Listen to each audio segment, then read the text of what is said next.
이 땅에 참된 평화를 가져다 줄 뿐. 그래서 이 마지막 때에 우리가 섬겨야 될 그리스도 그 왕은 누구실까요? 누구든지 주의 이름을 부르는 자는 구원을 받으리라 하였느니라. 우리가 주의 이름을 불러서 구원을 받아야 되는데, 그러면 과연 우리가 불러야 될 주는 누구인가? 지구가 멸망하고 엄청난 재난이 오고, 그래서 마지막 최후 심판대 앞에 서게 될 날이 다가올 때 과연 우리를 구원해 주실 왕은 누구인가?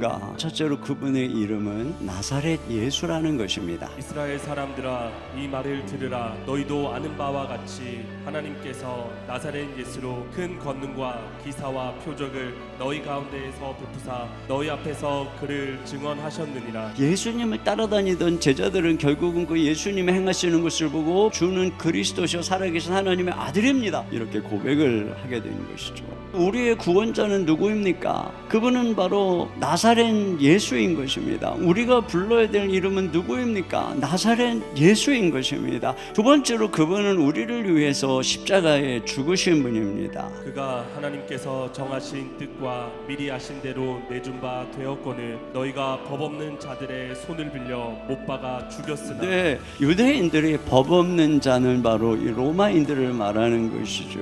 그들의 손을 빌려서 나사렛 예수를 십자가에 못 박아 죽였다는 것입니다. 그가 바로 그리스도요 메시아였다, 이런 얘기를 하는 것입니다. 그리고 세 번째로 그분은 어떤 분이냐? 죽음에서 부활하신 분이다라고 말하고 24절 상반절입니다. 하나님께서 그를 사망의 고통에서 풀어 살리셨으니. 십자가에서 죽으신 예수님을 하나님께서는 사망의 고통에서 풀어주셨습니다. 부활시키셨다는 것입니다. 그래서 오늘 성령님께서 베드로의 입술을 통해서 그들에게 증거하는 가장 중요한 메시지는 바로 이것입니다. 너희가 못 박은 예수를 하나님이 살리셨다. 메시아의 결정적인 증거가 무엇입니까? 그분은 성경대로 죽으실 것이고 그분은 성경대로 사흘 만에 부활할 것이다. 결국 하나님께서 나사렛 예수를 죽음에서 부활시킨 그 사건이 예수님이 바로 성경이 예언한 메시아라는 증거라는 거예요. 예수님이 바로 하나님의 아들임을 선포한 사건이라는 것입니다. 부활의 또 다른 확증은 뭐냐면 수많은 증인들의 목격과 그들의 변화인 것입니다. 예수를 하나님이 살리신지라 우리가 다 이 일의 증인이로다. 이렇게 많은 사람들이 예수님의 부활을 보고 들은 것이에요. 그러니까 그들이 한꺼번에 말을 지어냈다라고 하기에는 목격자가 너무나 많은 것입니다. 그리고 설사 그렇다고 해도 누가 자기가 지어낸 이야기에 목숨을 걸겠습니까? 그리고 어떻게 지어낸 이야기로 그들의 삶이 이렇게 변화가 될 수가 있겠습니까? 세 번째 부활의 강력한 증거는 바로 그 결과 부어진 성령의 강림과 담대한 복음 전파인 것입니다.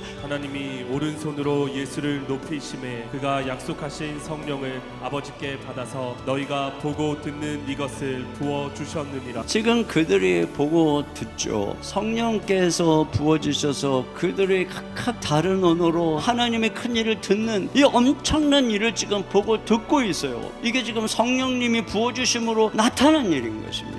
그러면 여러분, 왜 우리의 구원자, 우리의 왕은 십자가와 부활의 주님이셔야 할까요? 그것은 인간의 가장 큰 문제가 죄이기 때문에 그렇습니다.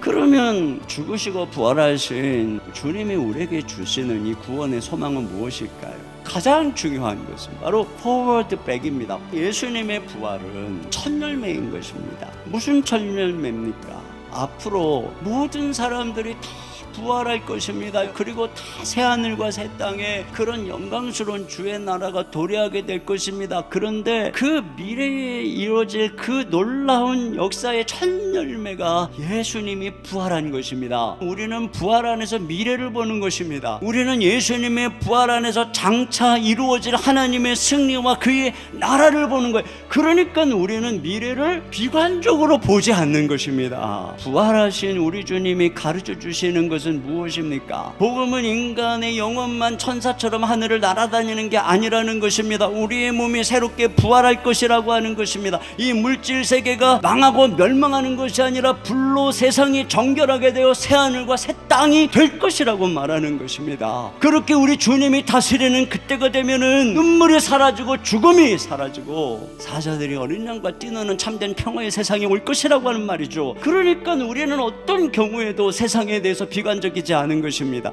이 세상이 변해될 걸 알기 때문에 끝까지 세상을 책임지는 것입니다. 우리의 몸이 부활할 걸 알기 때문에 끝까지 이 몸을 거룩하게 유지하고 순종하며 걸어가게 되는 것이에요. 죽으시고 부활하신 주님만이 이 비관적인 세상을 향한 유일한 희망입니다.